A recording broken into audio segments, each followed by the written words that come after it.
The blood hadn't washed from Sofia Reyes's hands. Not really.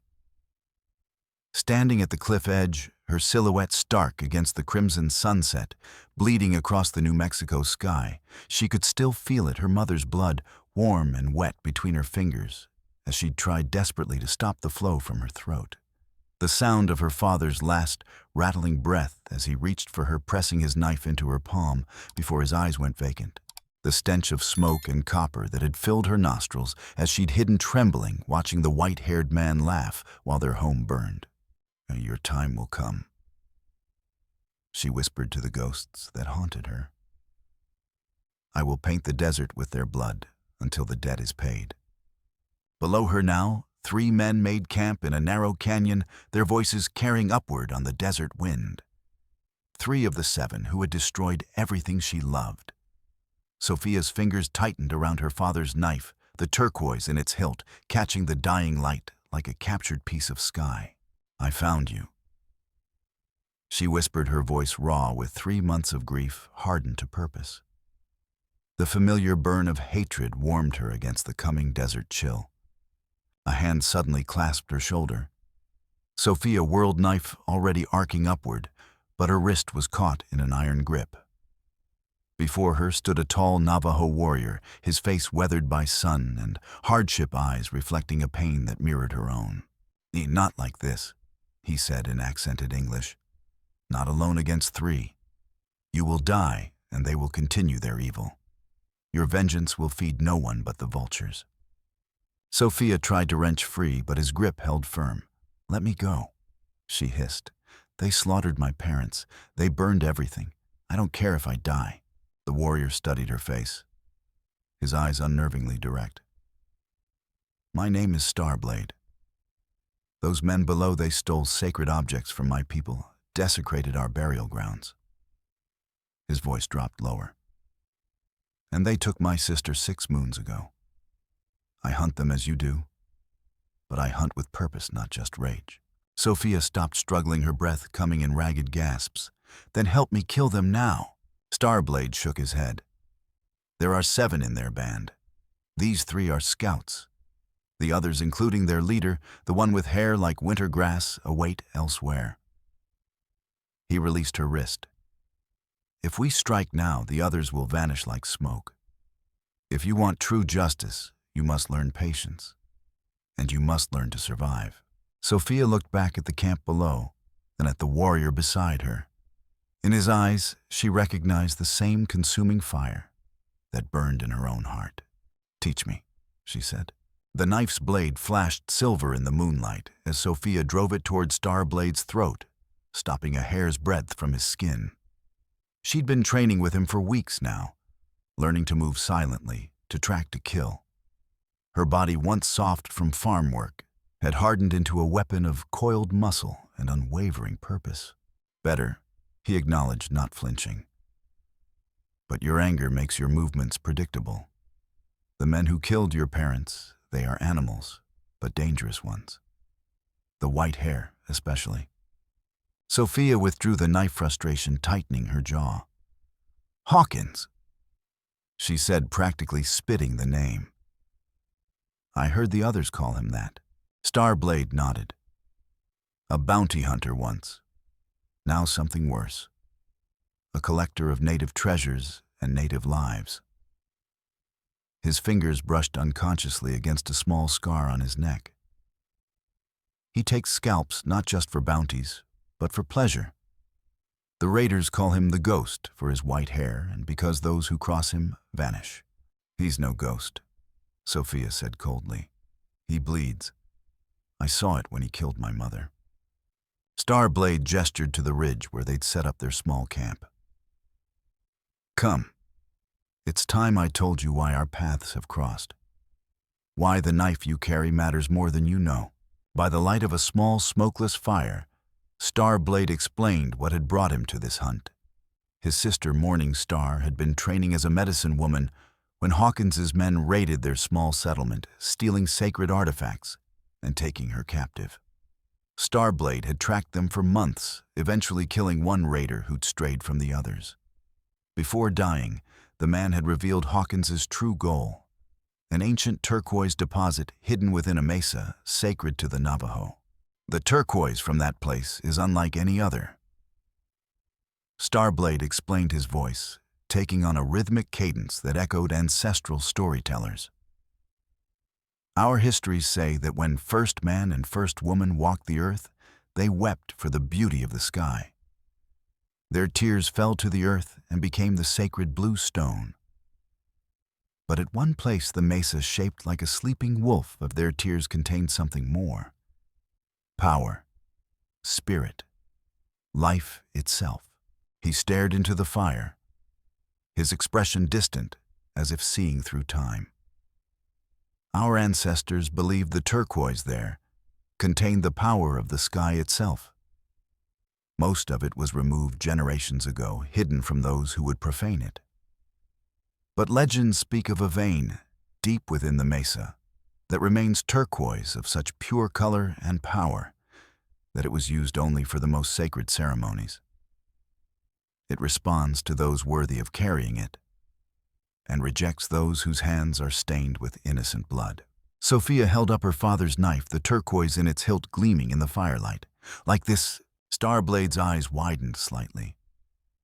"May I?" When she handed it to him, he examined the stone intently, fingers tracing the intricate carvings visible only in certain light. "Where did your father get this?" "It was my mother's," Sofia explained. She was Navajo, though she lived among Mexicans after marrying my father. The knife was passed down in her family for generations. She said it came from a place where the sky touches the earth. Starblade handed it back with newfound respect, almost reverence. "This is not merely decoration. It is Tsedutwij Isizini turquoise that lives. It carries a map to the sacred mesa where our ancestors hid our most precious ceremonial objects during times of persecution. Few remember its location now." His eyes hardened. "But Hawkins searches for it. That is why he questioned your mother before killing her. Why he took my sister. He believes all Navajo know the location, especially those from medicine families." Sofia felt the weight of revelation settle over her. Her mother's turquoise, the jewelry Hawkins had stolen from her body, the knife she now carried, they weren't just valuable stones, but keys to something the raiders desperately sought. "There is a prophecy." Starblade continued reluctantly, as if sharing forbidden knowledge. "One who walks between worlds, neither fully of our people nor fully separate, will either protect or destroy the sacred mesa. Some elders believe this foretells the coming of the white man's soldiers who would destroy our holy places. Others interpret it differently." His eyes fixed on Sofia with uncomfortable intensity. "Your mother was Navajo, but chose the outsider's path. You are her daughter, carrying both bloods. And now you carry the living turquoise that responds to your touch." Sofia stared into the flames, memories washing over her, her mother's gentle hands braiding her hair, whispering stories of the Navajo holy places, her father teaching her to plant corn, laughing as she mimicked his movements, memories now stained with blood and fire. "I don't care about prophecies," she said, her voice hardening with resolve. "I care about finding Hawkins, and when I do, I will cut out his heart as he did mine." Starblade's expression was solemn in the flickering light. "Vengeance brings its own pain, Sofia Reyes. I do not say it is wrong, these men have earned their deaths many times over. But understand the weight of taking a life. It marks you forever." Sofia looked down at her hands, still seeing her mother's blood there, although months had passed. "I'm already marked," she whispered. "There's nothing left for me but this."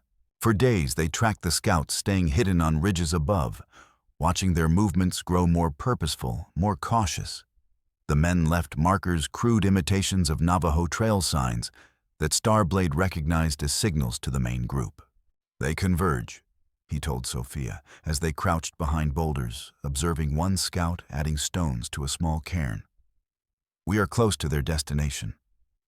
The landscape had changed as they ventured deeper into the painted canyons, towering walls streaked with red, orange, and white minerals, creating an otherworldly maze. By the third day, the scouts led them to a massive mesa that rose from the canyon floor like an island of stone. The sleeping wolf. Sofia breathed, recognizing the formation from her mother's stories, its stone head pointing east toward the rising sun, its tail curving gently westward. Starblade's expression was a mixture of reverence and anger. The sacred mesa. They have made their camp at its base a desecration. From their vantage point on the canyon rim, they could see an encampment nestled against the mesa's base, canvas tents, horses in a crude corral. Men moving about with casual confidence. Sofia's heart lurched when a man with shock-white hair emerged from the largest tent, his stance radiating the arrogant authority of one accustomed to instilling fear. Hawkins. She whispered, her body tensing involuntarily. She could suddenly smell the gunpowder and blood from that day, hear her mother's final gasp, see her father's eyes emptying of life. Starblade's hand on her arm steadied her. "Count," he instructed quietly. "Know your enemy. 5 in the camp," Sofia said, forcing herself to focus through the red haze of hatred. "Plus the 3 scouts we've been following, 8 total." "7, Starblade corrected grimly. "1 died by my hand 2 months ago."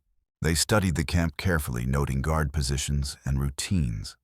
As they watched, Hawkins directed several men toward the mesa's base, where a narrow fissure was visible between twin columns of rust-red stone, exactly as her mother had once described the entrance to the sacred caves. "Tonight," Starblade decided. "We strike tonight when darkness gives us cover. I know another way into the mesa, a hidden path used by my ancestors." They retreated to prepare checking weapons and conserving strength. Starblade drew a rough map in the dirt, showing Sofia the western approach they would use. "The hidden entrance leads to a series of tunnels that eventually connect to the main cave system," he explained. "I believe they hold my sister inside the mesa, close to where they work. They still need her knowledge." As night approached, Sofia found herself strangely calm. Soon she would face the men who had destroyed her family. Soon she would fulfill the promise made over her parents' graves. Yet, instead of satisfaction, she felt hollow, as if peering into an abyss with no bottom. "Are you afraid?" she asked Starblade as darkness fell. He considered her question carefully. "Yes, not of dying that comes to all. But I fear failing my sister, my people. I fear that hatred has led me down a path that dishonors their teachings." His penetrating gaze met hers. "And you? Do you fear what comes?" "I'm afraid that killing these men won't bring my parents back." Sofia admitted, surprising herself with her honesty. "I'm afraid that afterward I'll still feel this emptiness." Starblade nodded slowly. "Vengeance is like drinking poison and expecting the other to die. Yet sometimes justice requires blood." He placed a hand briefly on her shoulder. "Whatever happens tonight, remember that your parents would want you to live, not merely survive."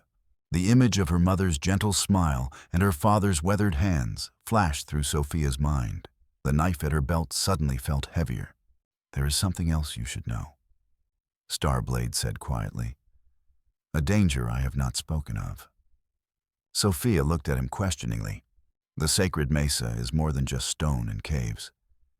The old ones say it breathes, that it has a spirit that judges those who enter. If the living turquoise is disturbed by those with evil intent." He shook his head. "In the stories, the consequences are catastrophic. Waters rising from below the earth, shaking itself apart, tunnels collapsing." "You believe these stories?" Sofia asked. Starblade's eyes reflected the dying light. "I have seen enough in my life to know that some stories are warnings wrapped in metaphor, while others are literal truth obscured by time. Either way, we enter a place of ancient power tonight. We should do so with respect. The hidden entrance was exactly where Starblade had described a stone door, cleverly disguised as part of the mesa's western face, pivoting silently on ancient hinges. Beyond lay absolute darkness, cool air, carrying the scent of minerals and time. "Oh, take my hand," Starblade whispered as they slipped inside, closing the door behind them. One wrong step could mean a fall into depths from which there is no return. Sofia gripped his outstretched hand, grateful for the human contact, as the darkness pressed against her eyes. They moved forward slowly, Starblade guiding them through the lightless passage with unerring confidence. "How do you know this path?" Sofia asked softly, her voice barely audible even to herself. "When I was a boy, my grandfather brought me here once," Starblade replied. "A great honor, only those of certain lineages were permitted to know the sacred ways. He showed me the hidden door, the path to the heart chamber, but we did not enter far.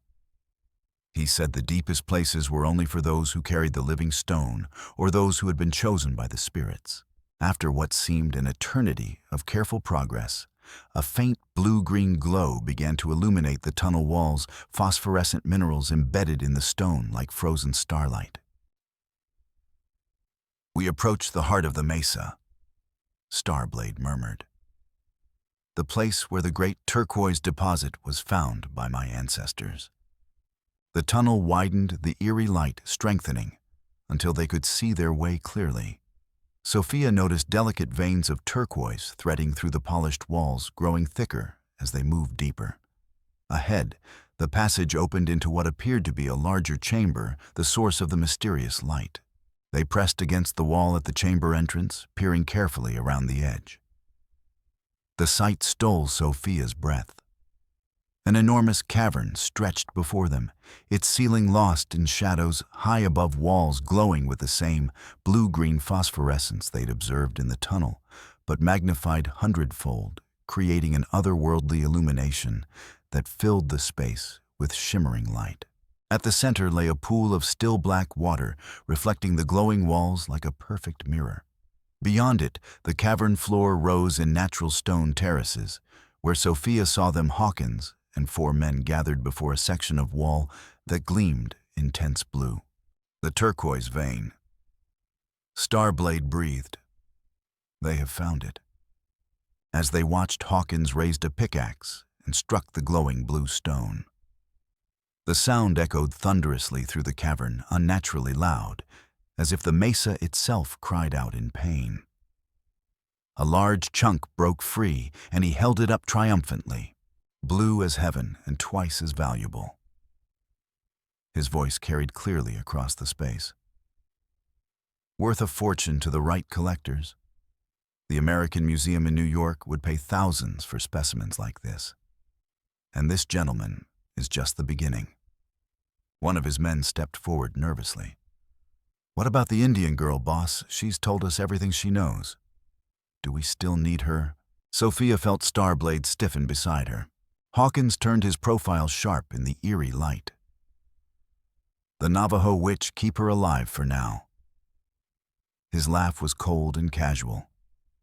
"She knows more than she's telling. They always do. These savages guard their secrets like mothers with newborn babes." He fingered something hanging from his belt, a small pouch that Sofia suddenly recognized with horror as a scalp. "Once we've finished, you can have your fun with her, before we end it same as with that half-breed woman back at the Reyes farm." White-hot rage flooded through Sofia. Only Starblade's iron grip on her wrist prevented her from charging forward. "Not yet," he hissed. "We must find Morningstar first." They scanned the cavern, spotting a smaller opening on the far side where torchlight flickered. "There," Starblade whispered. "They keep her there. We need a distraction." Sofia studied the cavern layout, mind-racing. "The pool," she suggested. "Could something be done with it?" Starblade nodded. "In the old stories, disturbing the sacred waters can cause the earth to tremble. He reached into a pouch at his belt and withdrew several small object stones carved with Navajo symbols. These were blessed by our medicine people for protection, if placed in the sacred waters with proper prayers. He explained his plan quickly. He would create a distraction using the sacred pool while Sofia freed Morning Star. They would then retreat through the tunnels to the western entrance, avoiding direct confrontation, if possible. And if it's not possible? Sofia asked, checking her knife. Starblade's eyes were hard in the phosphorescent light. Then we do what we must. He slipped away, moving silently along the cavern's edge toward the black pool. Sofia waited knife ready, watching for her opportunity. When one of the raiders left the main group to check on their prisoner, her moment had come. She moved swiftly through shadows, reaching the small chamber just as the guard was entering. Without hesitation, she drove her knife between his shoulder blades. He collapsed with a muffled grunt, dead before he hit the ground. Inside the chamber, chained to the wall, was a woman slender, with long black hair, matted with blood and dirt. Despite her obvious mistreatment, she held herself with dignity. When she raised her head, Sofia saw Starblade's features mirrored in her face. "Morning Star," Sofia whispered, moving quickly to examine the chains secured by a crude padlock. The woman regarded her warily. "Who are you?" "A friend. Your brother sent me." Sofia wedged her father's knife into the wall where the chains were anchored, using it as a lever. The ancient mortar crumbled under pressure and the bolt pulled free. Morning Star was still chained, but no longer fixed in place. The woman's eyes widened at the sight of the knife. "That stone, it comes from here, from the heart of the mesa. It was my mother's," Sofia explained hurriedly, helping Morning Star to her feet. "A family heirloom. Not just any heirloom." Morning Star said, her voice weak but urgent. "That is the guardian stone, the one the prophecies speak of. The key that can either seal the mesa forever or release what lies at its heart." Sofia was about to question her further when a sudden tremor cut off her words. The cavern floor vibrated beneath them, dust raining down from the ceiling. From the main chamber came shouts of alarm and confusion. Starblade's distraction had begun. "What's happening?" Morning Star asked as they moved toward the entrance. "Your brother," Sofia explained. "He's creating our chance to escape." They reached the chamber opening just as another stronger tremor shook the mesa. Stones began falling from the ceiling as the raiders scrambled to gather their equipment and extracted turquoise. "Cave in," Hawkins shouted. "Everyone out, grab what you can and move." Across the cavern near the black pool, Sofia glimpsed Starblade retreating toward the tunnel entrance, pursued by 2 raiders. The plan was working, and the distraction had pulled attention from the prisoner. Now they needed to reach the tunnel before Hawkins and the others blocked their escape. They had almost made it to the edge of the main chamber when disaster struck. A raider Sofia hadn't accounted for emerged from a side passage directly in their path, a massive man with a scarred face who instantly recognized Morning Star. "The witch is escaping," he bellowed, drawing a wicked-looking knife. "Hawkins over here." Sofia pushed Morning Star behind her, raising her father's knife as the scarred man lunged forward. Their blades met with a metallic clash that echoed through the trembling cavern. The raider was stronger, driving Sofia backward with each blow, but she was faster, more desperate. When he overextended on a thrust, she sidestepped and slashed across his forearm. He howled in pain and fury, blood streaming from the wound. "You'll pay for that, girl." "Sofia." Starblade's voice cut through the chaos. He was fighting his way toward them, one raider already down at his feet, another circling warily. The distraction cost Sofia. The scarred man's fist connected with her jaw, sending her sprawling. Her knife clattered away across the stone floor, the turquoise in its hilt glowing brighter as it skidded toward the black pool. As he raised his blade for a killing blow, Morning Star threw herself into him, chains whipping across his face. He staggered back, momentarily blinded. Sofia scrambled for her knife, fingers closing around the hilt, Just as Hawkins himself appeared through the dust and falling debris, a revolver in one hand, a bloody pickaxe in the other. Their eyes met and recognition flashed across his face. "Well, well," he said, voice eerily calm amid the chaos. "The Reyes girl? I thought we'd killed all of you that day." His revolver rose to point at her heart. "Your mother died protecting secrets she didn't even understand. What a waste of Spanish beauty mixed with savage blood. You know nothing about my mother?" Sofia spat her knuckles white around the knife hilt. "I know she died screaming," Hawkins replied with cruel precision. "Just like you will." A gunshot cracked through the cavern. Sofia flinched, but it was Hawkins who jolted in surprise, blood blossoming on his shoulder. Starblade had acquired a pistol from one of the fallen raiders and fired just in time. Hawkins ducked behind a stone column as the cavern shook violently. A large section of ceiling collapsed between them, cutting off direct pursuit. Starblade reached Sofia and Morning Star, pulling them toward the tunnel entrance. "A go!" he shouted over the rumbling. "The mesa is collapsing." They fled into the passage, the blue-green light flickering as dust filled the air. Behind them came the sounds of pursuit. Hawkins and at least 2 others had found another way into the tunnel system. "This way." Starblade directed, taking a narrow side passage. "There's another route to the surface." They ran through the labyrinthine tunnels, the phosphorescent glow fading as they moved away from the heart of the mesa. Soon, they were in near-complete darkness, moving by touch alone, Starblade leading with confidence, born of ancient knowledge. "Stop," Morning Star suddenly whispered. "Listen." They froze, hearing footsteps and voices echoing through the stone passages. The raiders had split up, trying to cut off their escape. And worse, the tremors had stopped, but now water could be heard rushing somewhere in the darkness. "The sacred pool has been disturbed too greatly," Starblade said grimly. "The underground springs are flooding the lower tunnels." "Which means we need to climb," Sofia realized. "Is there a way up?" Starblade was silent for a moment, thinking. "Yes, there's an air shaft that leads to the top of the mesa, but we'll need light to find it." Sofia felt along the walls, remembering something her mother had once told her about the sacred caves. "The stone itself can give light," she murmured, running her fingers over the rough surface until she found what she sought, a vein of turquoise embedded in the wall. She pressed her father's knife against it, and astonishingly, both began to glow with a soft blue light. "The living turquoise recognizes its kin," Morning Star breathed in wonder. The subtle illumination was enough to show them their surroundings, a junction of several tunnels. Starblade pointed to one that angled upward. "There, that leads to the air shaft." They had taken only a few steps when Morning Star stumbled, a small cry of pain escaping her lips. Sofia caught her, discovering to her horror that the woman's leg was bleeding heavily. One of the raiders, Morning Star explained through gritted teeth.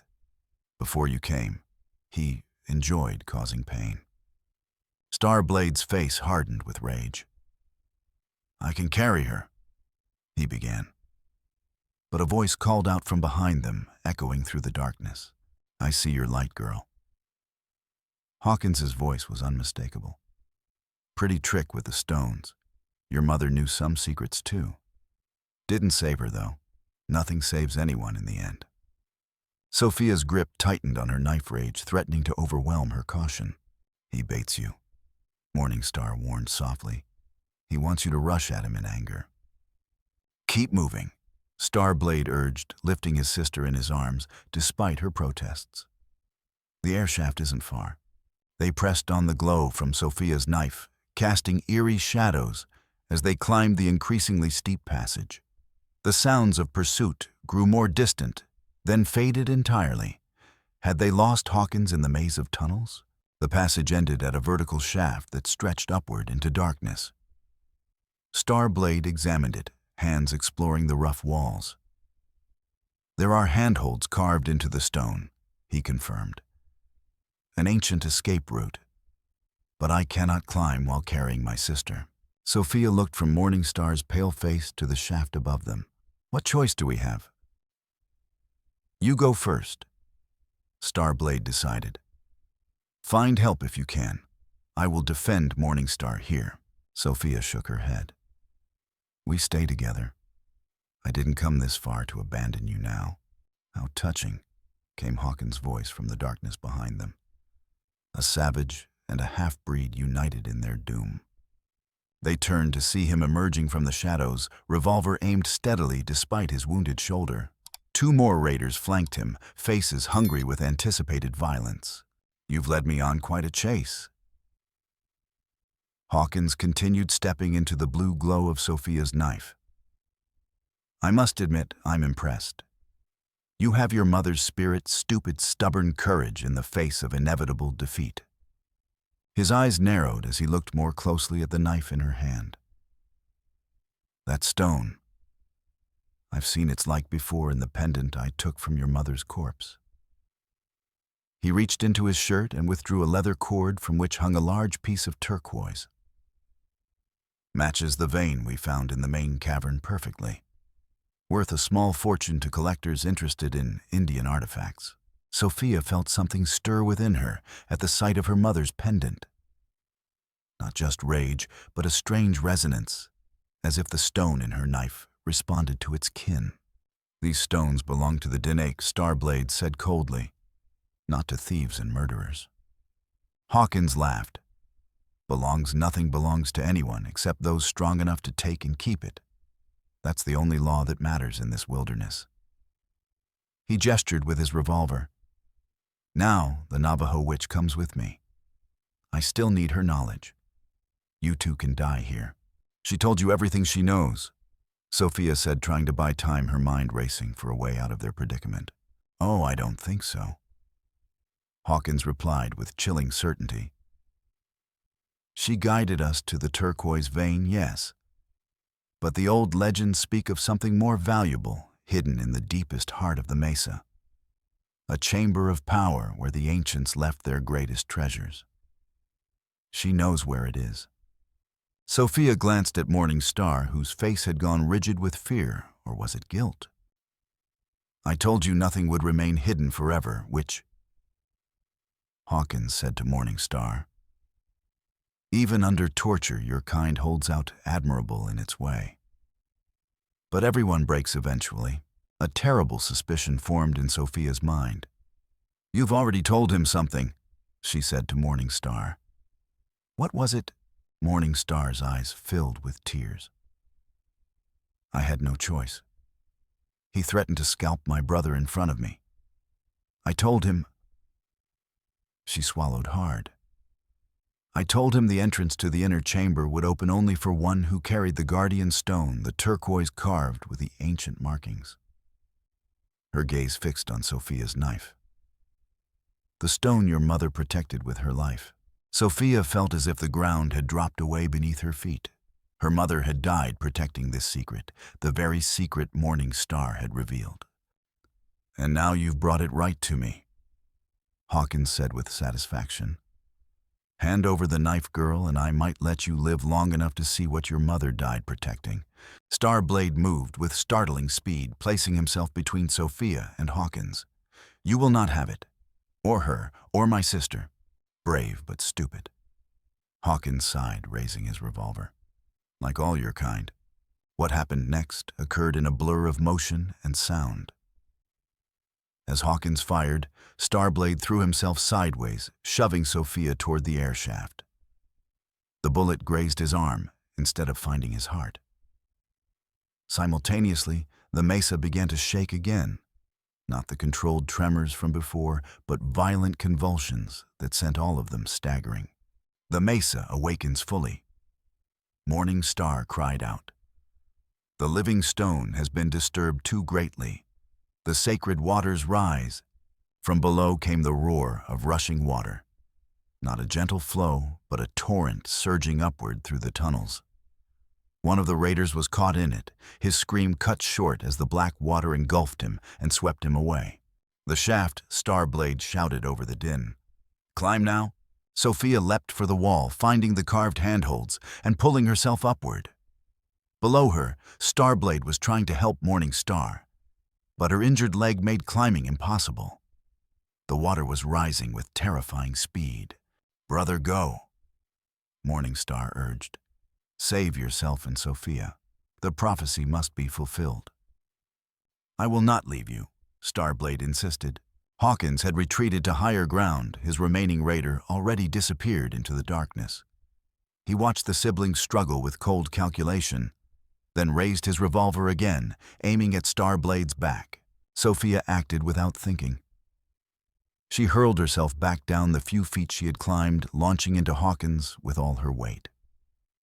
They crashed together against the stone wall, the revolver discharging harmlessly into the ceiling. They grappled in the blue half-light, Hawkins' strength nearly overwhelming Sofia, despite his wounded shoulder. "I should have made sure you were dead with your parents." He growled, hands closing around her throat. Sofia's vision began to darken at the edges as his grip tightened. Her knife was trapped between their bodies, useless. The waters were rising around their knees, now bitingly cold. In desperation, she drove her knee upward into Hawkins's groin. He doubled over with a grunt of pain, his grip loosening just enough. Sofia twisted free, gasping for air. Her hand found her knife again. As Hawkins straightened, rage contorting his features, she drove the blade toward his heart. He caught her wrist at the last moment, at the knife tip hovering inches from his chest. "Not so easy, is it, girl?" he sneered. Taking a life, with his free hand, he drew a wicked hunting knife from his belt. "Let me show you how it's done. I'll start with your face like I did with your mother's before I cut her throat." Starblade's voice rang out suddenly, chanting in Navajo ancient words that seemed to vibrate the very air. Morning Star joined him, their voices twining together in harmony that transcended their desperate circumstances. The turquoise in Sofia's knife blazed with sudden blinding light. Hawkins cried out, releasing her wrist as if burned. The stone around them began to glow, as well veins of living turquoise pulsing with blue fire that spread through the walls like lightning. "What is this?"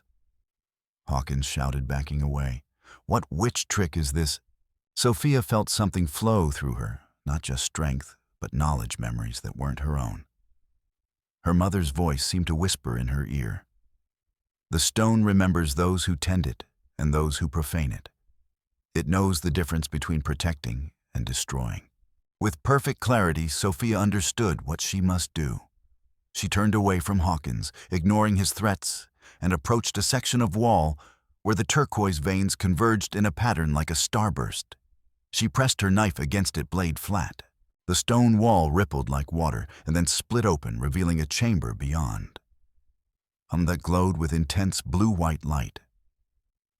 Inside, on a stone pedestal, rested an object that seemed to be carved from pure turquoise, a small figurine of a wolf with its head raised as if howling.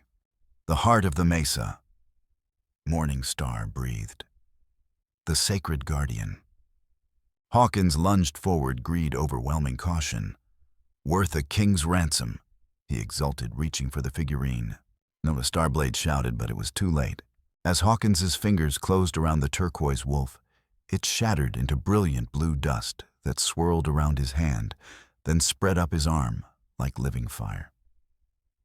He screamed a sound of pure terror that echoed through the chamber. Before their eyes, his flesh began to crystallize, turning to turquoise stone from his fingers inward. "What's happening to me?" he shrieked, staring in horror as the transformation crept up his arm across his chest. "Make it stop." Sofia watched impassively as the man who had murdered her parents was slowly encased in living stone. His eyes, wide with terror, were the last to change, becoming perfect orbs of polished turquoise in a face frozen in eternal horror. The waters were rising faster now, swirling around their waists. The entire mesa shuddered like a living thing in pain.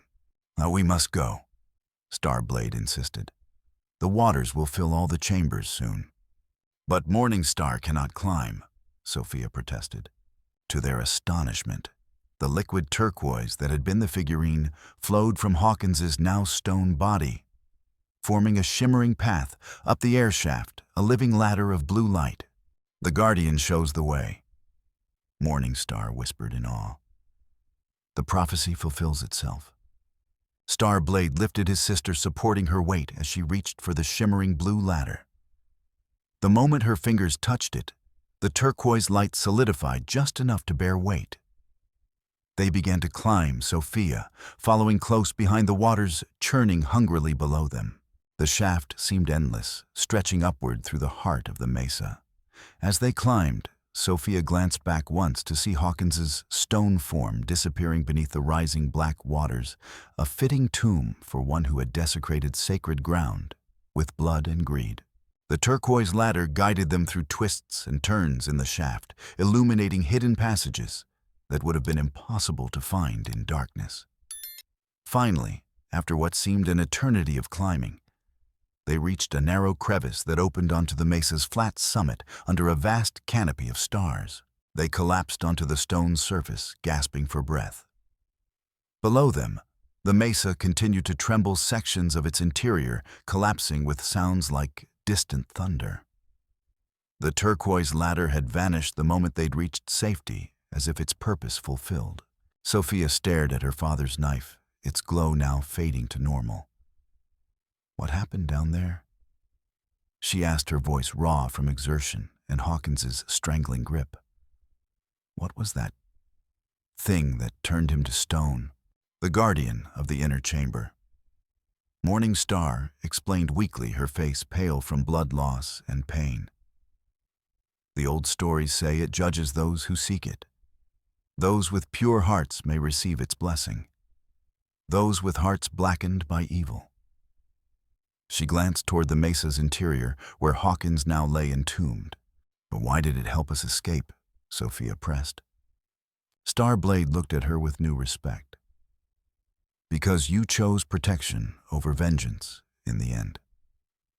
You could have used your knife on Hawkins, but instead you opened the chamber, knowing somehow that the Guardian would judge more fairly than any human hand." Sofia hadn't consciously thought it through in those terms, but she recognized the truth in his words. In that crucial moment, something beyond her own understanding had guided her actions. "We need to tend your wounds," she said to Morningstar, pushing aside metaphysical questions for practical concerns. She tore strips from her own clothing to bind the woman's injured leg. "You have healing hands," Morningstar observed through gritted teeth. "Like your mother before you." Sofia paused, surprised. "You knew my mother." "I knew of her. Ayana, daughter of Cloudwalker, from a line of medicine people, guardians of the sacred knowledge." Morningstar's eyes were knowing despite her pain. "When she chose to leave with your father, many thought the gift would die with her. The gift, the ability to communicate with the living stone, to serve as its voice and hands in the world of men." Morningstar reached out to touch Sofia's knife gently. "This is why your mother died. Not just because Hawkins sought the location of the mesa, but because she was one of the few remaining who could awaken its heart." Sofia sat back, overwhelmed by these revelations about the woman she had thought she knew. Her simple farmer's wife mother had been so much more a keeper of ancient secrets, a guardian of sacred power. "And now that gift passes to you," Starblade said quietly. "The mesa recognized you. The prophecy speaks of one who walks between worlds, neither fully of our people, nor fully separate, who will either protect or destroy the sacred mesa." He nodded toward the continuing tremors and collapses. "You have done both. Protected its heart by allowing it to destroy itself." Sofia stared at the knife in her hands, her last connection to her parents. "I didn't want any of this. I just wanted justice for my family." "And you have it," Starblade said. "But justice is rarely as simple or final as vengeance. What matters now is what you choose to do with the life that remains to you." Morningstar's hand found Sofia's. "You are not alone in this choice, daughter of Ayana. You have found your mother's people, if you wish it. 3 days later, Sofia sat outside a small hogan in a hidden Navajo settlement, watching the sun rise over distant mesas. Her bruised throat still ached from Hawkins's grip, but Morning Star's herbal remedies had eased the pain and swelling. The older woman was recovering from her own injuries as well, her resilient spirit belying her physical weakness.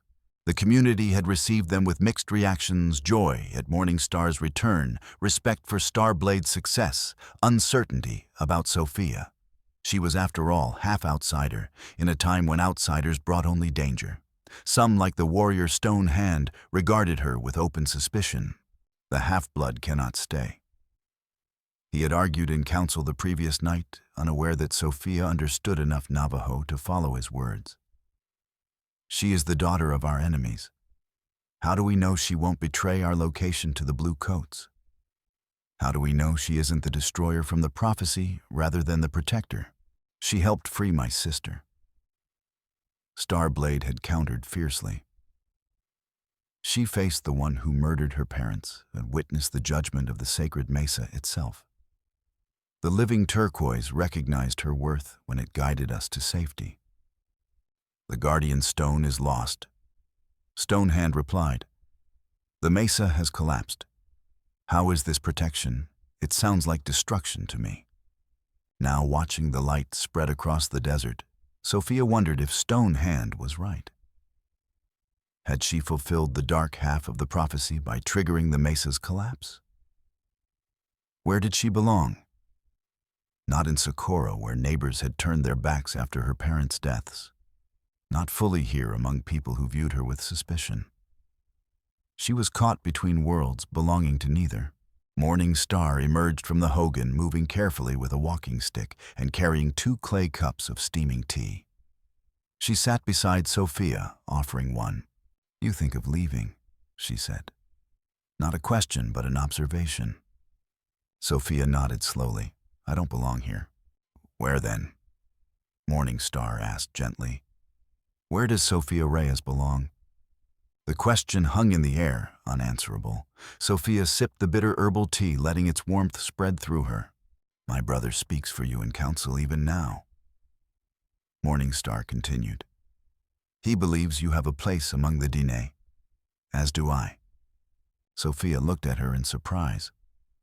"Why, I'm half Mexican. I barely speak your language. I know nothing of your ways. And the mesa, the sacred place, it's destroyed because of me." "Not destroyed," Morning Star corrected.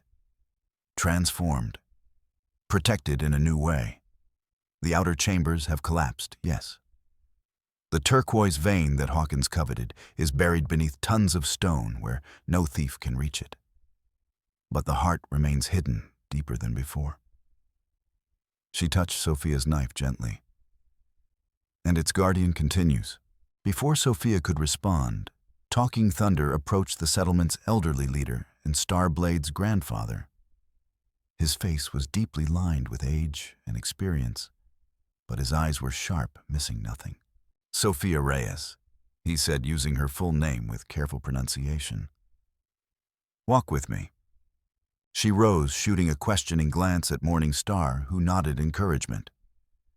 The old man led her to the edge of the settlement where the land dropped away into a small box canyon. There he settled on a boulder and gestured for Sofia to join him. "Starblade has told me what happened at the sacred mesa." He began, his voice carrying the weight of authority earned over many seasons.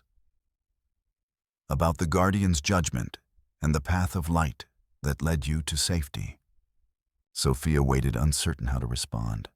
"There is something you should know." Talking Thunder continued. "The prophecy Starblade mentioned it is incomplete as he told it. Yes, one who walks between worlds would either protect or destroy the sacred mesa. But the prophecy continues. And in protecting or destroying, they will forge a new path where none existed before. A bridge between peoples who see only enemies in each other's faces." He studied her face carefully. "You carry your mother's gift, but also your father's strength. You speak with a Mexican tongue, but hear with Navajo ears. You understand both worlds in a time when understanding grows scarce. I understand revenge, Sofia said bitterly. I understand loss. What good is that? Those who have never lost cannot value what remains. Talking Thunder replied. Those who have never sought revenge cannot truly choose compassion instead. His weathered hand covered hers. You have walked both paths and emerged with wisdom few possess at twice your age. Starblade approached his expression carefully neutral. He had clearly come directly from the council. The decision is made, he announced, addressing his grandfather, but looking at Sofia. Sofia Reyes may stay among the Diné if she wishes, not as guest or outsider, but as one of us. The council recognizes her blood ties through her mother and her proven loyalty through her actions. Talking Thunder nodded approval. And Stonehand, a brief smile touched Starblade's lips. He argued longest, but conceded in the end. He said any woman who survived what happened at the Mesa deserves respect regardless of her heritage. And his smile widened slightly. He admitted that a half-blood who can turn a white bounty hunter to stone might be useful to have around. Sofia couldn't help the small laugh that escaped her, perhaps her first genuine moment of mirth since her parents' deaths. The sound surprised her, like finding an unexpected spring in parched ground. The choice is yours, Talking Thunder told her gently. The path of vengeance has ended. Now you must choose a new one. Sofia looked beyond the old man to the vast desert landscape painted gold and rose by the rising sun. She thought of her parents, her father's weathered hands, teaching her to plant corn, her mother's soft voice, singing Navajo healing songs. They had built a life between worlds, creating something new from disparate traditions. Perhaps she could do the same in her own way. I would stay, she said simply, and learn, if you will teach me. Talking Thunder smiled, the expression transforming his grave face. Then welcome home, granddaughter.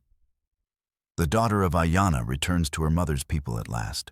The seasons turned one flowing into the next, like water over stone. Summer heat gave way to autumn's cooler breath, then to the biting chill of winter in the high desert. Sofia, now increasingly called by her Navajo name, Nasha, learned the ways of her mother's people. Under Morning Star's guidance, she developed her gift for healing, combining Navajo traditions with techniques remembered from her father's heritage.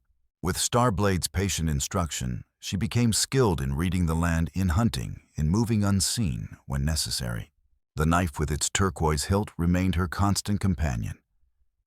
But its purpose had changed. No longer a weapon of vengeance, it served now as a tool for healing. Cutting herbs, preparing poultices, sometimes even in the careful lancing of wounds.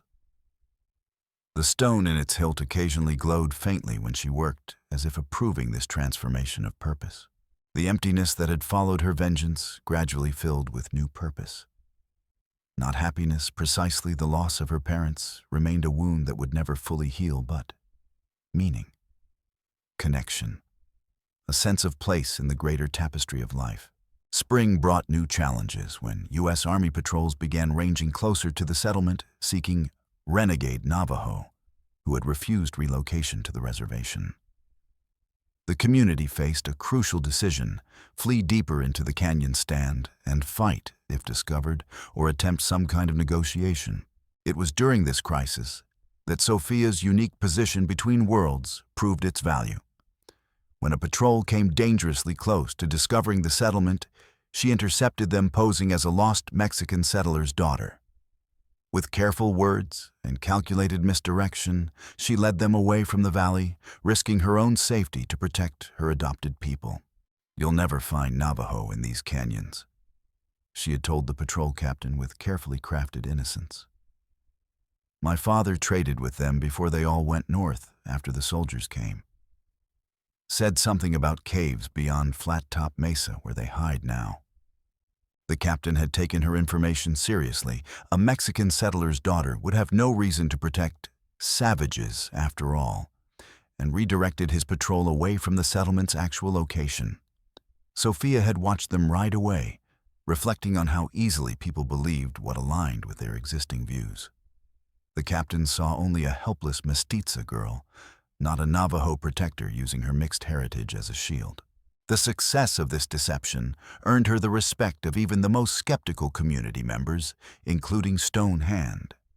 More importantly, it revealed her true purpose, not merely to learn Navajo ways or practice healing arts, but to serve as a bridge between worlds increasingly in conflict. "You walk a difficult path," Starblade told her one evening as they sat beside the community fire. The connection between them had deepened over the months, evolving from teacher and student to something more complex neither had yet named. "Between the white man's world and the Diné way. It demands much of you." Sofia Nasha gazed into the flames, considering his words. "My mother chose one world over the other when she left with my father," she said. "Perhaps my journey is different, not to choose, but to connect, to help both survive in a changing time." "The prophecy speaks of a bridge between peoples," Starblade noted. "Perhaps this is what it meant. Not just protecting the mesa, but creating understanding where there was none." His hand found hers in the darkness, his touch warm and certain. "Then we will build that future together," he said. One day at a time. When summer returned to the high desert, the settlement received an unexpected visitor, a representative of the Bureau of Indian Affairs, accompanied by a Navajo translator. He brought news that the government policy was shifting.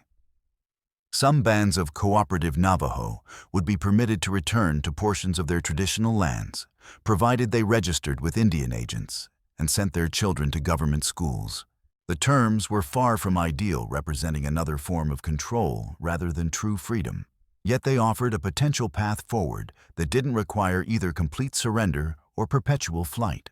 The council debated long and hard about how to respond.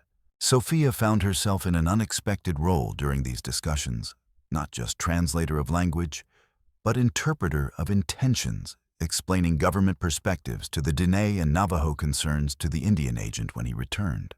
"The white government does not understand our ways," Stonehand declared during one heated council session.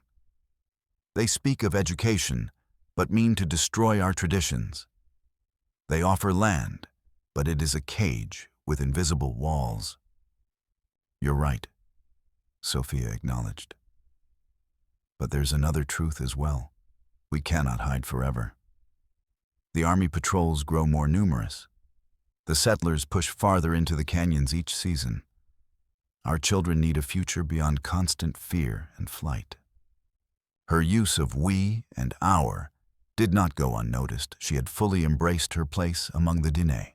Yet her perspective remained unique, informed by both heritages.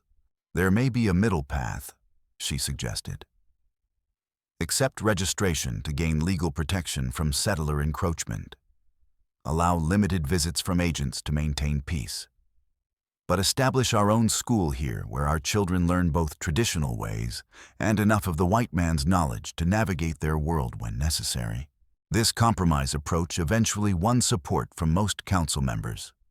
When the Indian agent returned, Sofia helped present these terms, explaining Navajo concerns in language the government representative could understand, and translating his responses into meaningful concepts for the elders.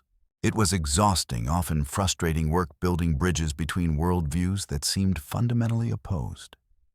Yet gradually, a framework for coexistence emerged, imperfect, fragile, but offering a possibility beyond constant conflict.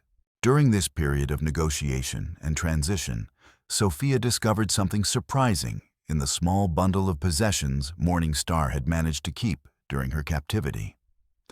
A leather pouch containing a necklace of silver and turquoise that Sofia instantly recognized.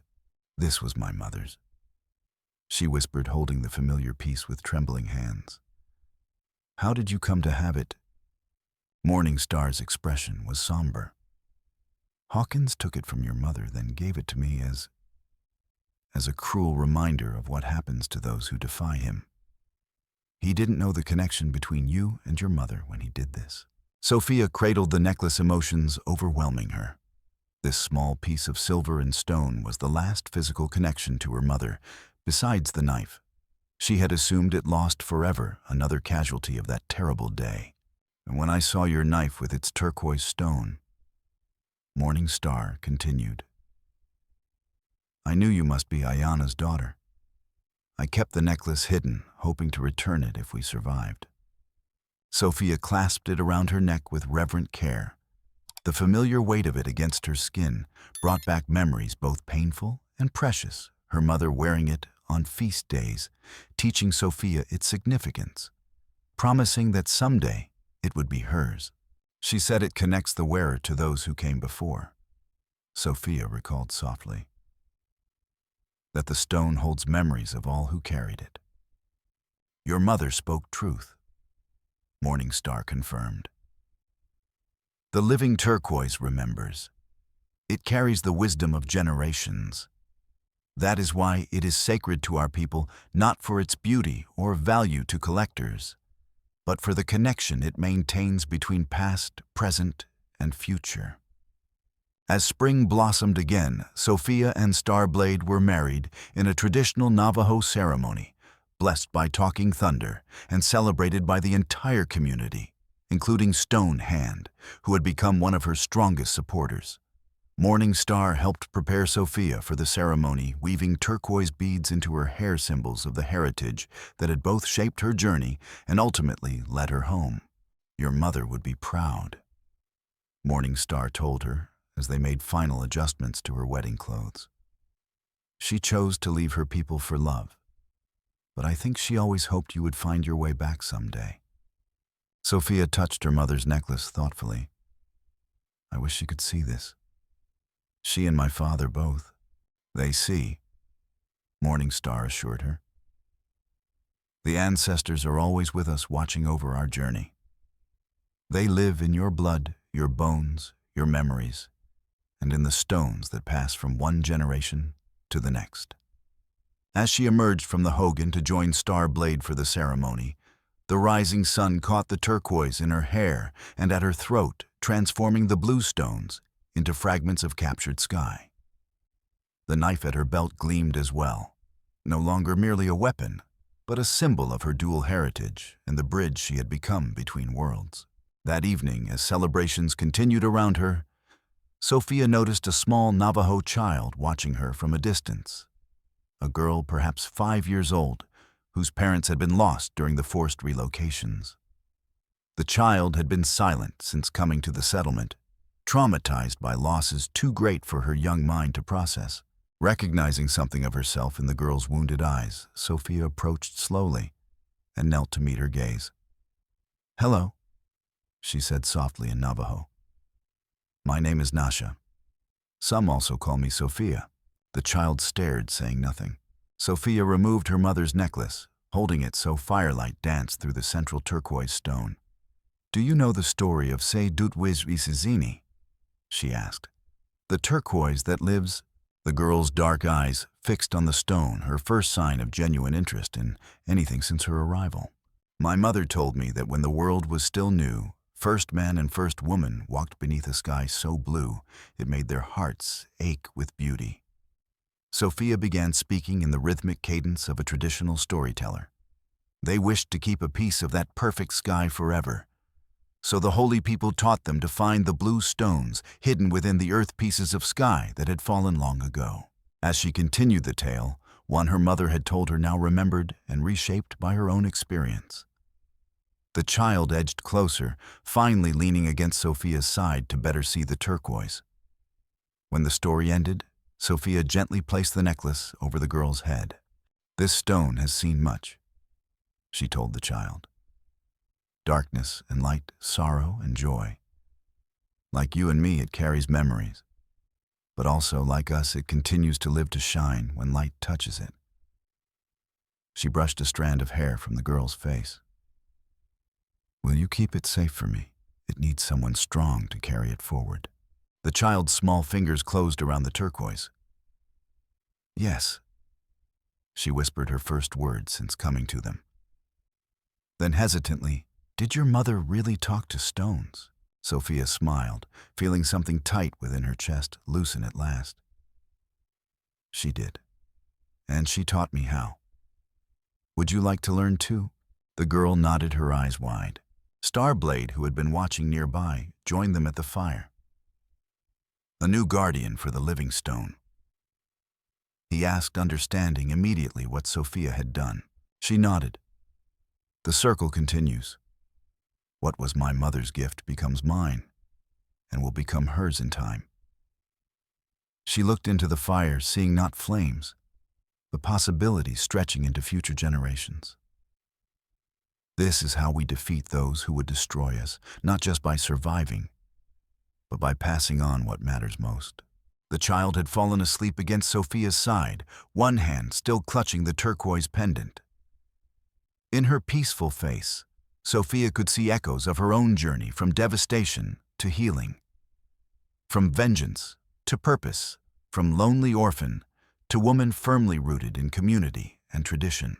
Later that night, as the celebrations wound down, Starblade found Sofia standing at the settlement's edge, gazing toward the distant shape of the collapsed mesa, still visible on the horizon, but transformed its profile, altered by the internal cave-ins that had sealed its secrets.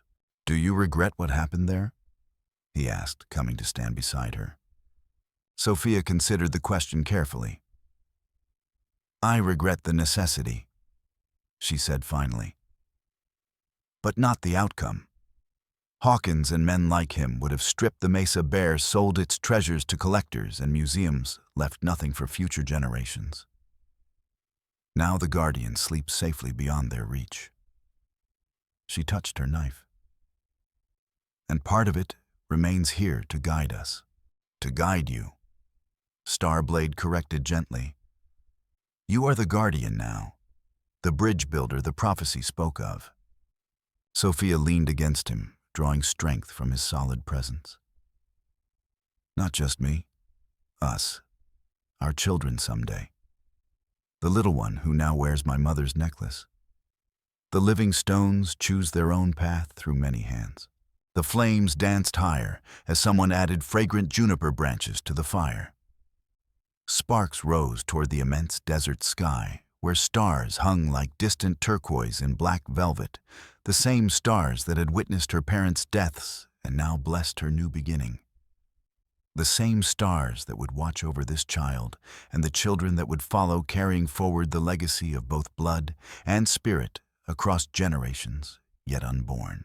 Sofia Reyes Nasha of the Diné had found her true vengeance against those who destroyed lives for greed. She would build, heal, connect, and endure. In a world intent on severing connections, she would be the living bridge between past and future, between divided cultures, between earth and sky. Not half of anything, but wholly herself, a new kind of person for a changing time.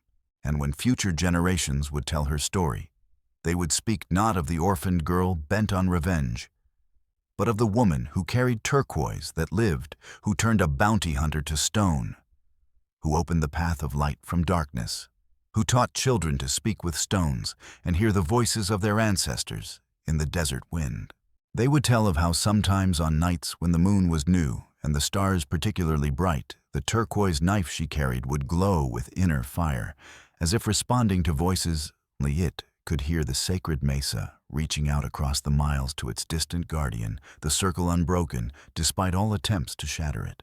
Sofia's vengeance was complete, not in blood, but in continuity, in survival, in transformation, in the knowledge that what Hawkins had sought to destroy would instead outlive him by generations, carried forward in stories and stones, and the mixed blood of children, yet unborn children, who would walk between worlds, as she did, building bridges where others saw only chasms.